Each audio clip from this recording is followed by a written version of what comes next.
Naruto நில்லு. இவ்வளவு ஈஸியா ஏமாந்துட்டாங்க.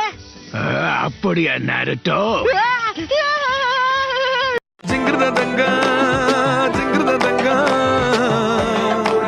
லார்ட் ஹுக்காகே, எங்களுக்கு உங்க உதவி தேவை. சும்மா சின்ன சின்ன விஷயத்துக்கெல்லாம் என்ன தொந்தரவு பண்ணாதீங்க. முக்கியமா நருட்டோன்னு சொல்லாதீங்க.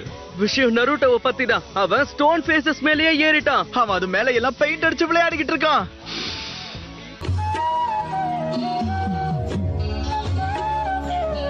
நாருட்டோ உசமாக்கி அவர் நேரத்தை மொத்தமா வீணடிக்கிறாரு. நாருட்டோ, எப்படியும் நீ சொதப்பதான் போற. எனக்கு அத பத்தி கவலை இல்ல.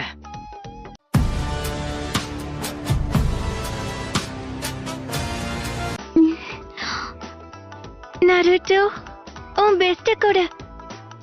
டிரான்ஸ்ஃபார்ம்.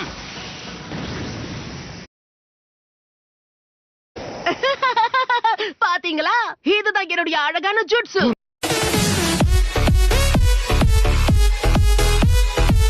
நம்ம ஃபைனல் எக்ஸாம் ஆரம்பிக்கலாம். நான் சொல்ற எல்லாரும் இப்போ டெஸ்ட் ரூமுக்கு கிளம்பலாம். ஃபைனல் டெஸ்ட் எதை பத்தினா க்ளோன் ஜுட்சு.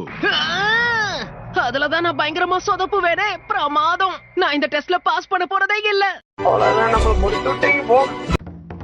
சரி, உன்னால முடியும் நருட்டோ. நீ கண்டிப்பா பாஸ் ஆயிடுவ. அத முதல்ல நம்பு. கோன் ஜுட்சு.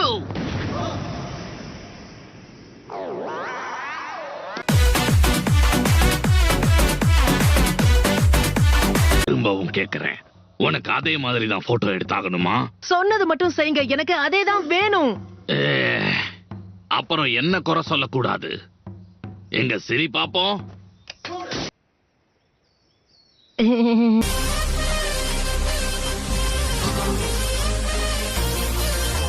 மூணு மணி நேரம் கஷ்டப்பட்டு யோசிச்சதுக்கு அப்புறமா தான் என்ன பண்ணணும்னு எனக்கே புரிஞ்சது. என் முகத்தையே ஆர்ட் ப்ராஜெக்டா மாத்திட்டேன். பார்க்க நல்லா இருக்குல்ல? இதெல்லாம் வேலைக்காகாது. இதுக்கு என்ன குறை? இந்த போட்டோ எங்களால ஏத்துக்க முடியாது. அப்படியா? நான் இன்னொரு போட்டோ எடுக்க மாட்டேன். வயசானவரே, நான் உங்களுக்கு சவால் விடுறேன். எப்படியாவது உங்களை தோக்கடிச்சு நான் 5வது ஹொக்காகே ஆக போறேன். ஏதோ ஒண்ணு தடுக்கி விட்டுருச்சு.